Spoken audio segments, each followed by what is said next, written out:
নমস্কার, নিউজ ভ্যানগার্ডের পর্দায় প্রত্যেককে স্বাগত জানাচ্ছি। এই মুহূর্তে আপনাদের সাথে আমি রয়েছি অঙ্কিতা। চোখ রাখছি এই মুহূর্তের গুরুত্বপূর্ণ খবরগুলির দিকে। প্রথমেই আজকের সব থেকে বড় খবর, তার দিকেই নজর রাখছি, কারণ ভারতের নয়া নির্বাচন কমিশন, বিশেষ করে ভারতের নতুন নির্বাচন কমিশনার এবার হলেন জ্ঞানেশ কুমার।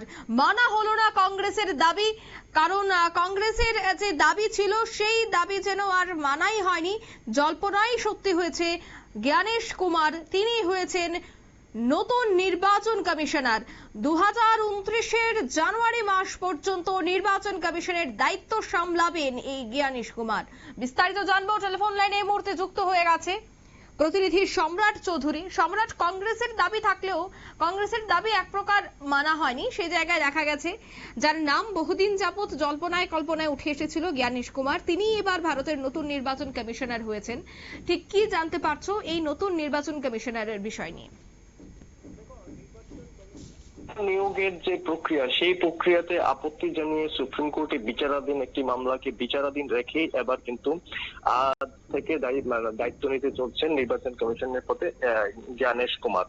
গতকালই একটি বৈঠকে কেন্দ্রীয় স্বরাষ্ট্রমন্ত্রী, প্রধানমন্ত্রী সঙ্গে পাশাপাশি বিরোধী দলনেতা রাহুল গান্ধী উপস্থিত ছিলেন। সেই বৈঠকে তার নাম স্থির করা হয়। রাজীব কুমার গতকালই আজই অবসরে যাবেন, তারপরে প্রধান যে নির্বাচন কমিশন হিসাবে দায়িত্ব নেবেন জ্ঞানেশ কুমার।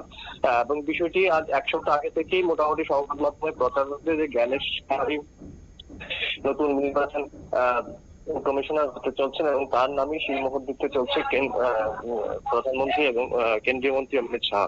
কিন্তু যে বিষয়টি নিয়ে আপত্তি উঠেছে সেটি হচ্ছে সুপ্রিম কোর্টে একটি মামলা। বিরোধী দলনেতা রাহুল গান্ধী কিন্তু এই বিষয়টি তুলে আপত্তি জানিয়েছেন যে যতদিন না পর্যন্ত সুপ্রিম কোর্টে মামলাটি কোনো রায় বেরোচ্ছে ততদিন কেন এই নিয়োগ প্রক্রিয়া বন্ধ রাখা হয়। এবং খুব শীঘ্রই এই মামলার শুনানি হতে চলছে। আগামী 22 ফেব্রুয়ারি এই মামলার আগামী শুনানি, এবং সুপ্রিম কোর্ট এই মামলার শুনানি পর্যন্ত কিন্তু সিদ্ধান্তের পর্যন্ত রাহুল গান্ধী নির্বাচন কমিশনার হিসাবে জ্ঞানেশ কুমারের যে নিয়োগ তা আপাতত স্থগিত রাখার দাবি করেছেন। যদিও সংখ্যাধিক্যের হিসাবে যে বৈঠক হয়েছে তাতে রাহুল গান্ধীর এই বক্তব্য তেমন বিশেষ আমল পায়নি, এবং যে নাম প্রস্তাব করা হয়েছে তাতে শিলমোহর দিয়েছেন প্রধানমন্ত্রী এবং স্বরাষ্ট্রমন্ত্রী অমিত শাহ।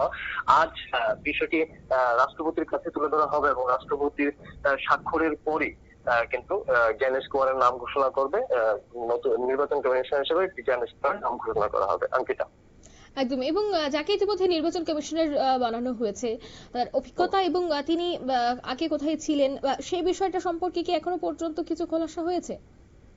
দেখো, জ্ঞানেশ কুমার 1988 সালের কেরল যে ক্যাডার হিসাবে আইএস রয়েছেন, সেই কেরল ক্যাডারের আইএস, তিনি সমন্বয় মন্ত্রকের প্রাক্তন সচিবও রয়েছেন। সেই হিসাবে তার অমিত শাহর সঙ্গে কাজ করার একটি ভালো অভিজ্ঞতা রয়েছে, কেন্দ্রীয় স্বরাষ্ট্রমন্ত্রীর সঙ্গে কাজ করার একটি অভিজ্ঞতা রয়েছে, এবং সেই থেকেই কিন্তু তিনি কেন্দ্রীয় স্বরাষ্ট্রমন্ত্রীর কিন্তু পছন্দ। 2024 সালে আগামী 31 জানুয়ারি তিনি অবসর নেন এবং তারপরই তাকে সংসদ বিষয়ক মন্ত্রকের সচিব করা হয়। 1919 সালে জম্মু কাশ্মীর থেকে যে 370 অবলুপ্তি করা হয়েছিল তার জন্য যে এক কমিটি করা হয়েছিল, তারও যুগ্ম সচিব ছিলেন তিনি। তাছাড়া 2020 সালে অতিরিক্ত অযোধ্যা মামলায় যে রায় দেওয়া হয়েছিল এবং রায়ের দেখভালের জন্য যে কমিটি করা হয়েছিল, সেই কমিটিতেও কিন্তু জ্ঞানেশ কুমারের ছিলেন। তো তুমি পদগুলির সঙ্গে বুঝতে পারছো যে উনি সরকারের যথেষ্ট আস্থাভাজন লোক, এবং সেই হিসাবেই পরবর্তী যেমনটা রাজীব কুমার ছিলেন সরকারের যথেষ্ট আস্থাভাজন, যেমনটা অভিযোগ ছিল, সেরকমই কিন্তু জ্ঞানেশ কুমারও কেন্দ্রীয় সরকারের বিভিন্ন পদে অমিত শাহের সঙ্গে কাজ করেছে, এবং সেই সুবাদেই কিন্তু তার নাম কেন্দ্রীয় স্বরাষ্ট্রমন্ত্রী কিন্তু প্রথম পছন্দ। অঙ্কিতা, ধন্যবাদ সম্রাট।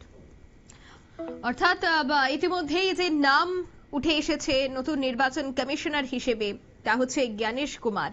তিনি 2029-এর জানুয়ারি মাস পর্যন্ত নির্বাচন কমিশনারের দায়িত্ব সামলাবেন। তিনি অনেকটাই অভিজ্ঞ এবং অভিজ্ঞ থাকার জন্যই তার এবার নির্বাচন কমিশনার বানানো হয়েছে। জল্পনায় আগে ছিল যে জ্ঞানেশ কুমারকেই ভারতের নতুন নির্বাচন কমিশনার করা হবে, এবার সেই বিষয়টাই কিন্তু সত্যি হলো, সেই জল্পনাই সত্যি হলো। ভারতের নতুন নির্বাচন কমিশনের দায়িত্ব গ্রহণ করবেন জ্ঞানেশ কুমার।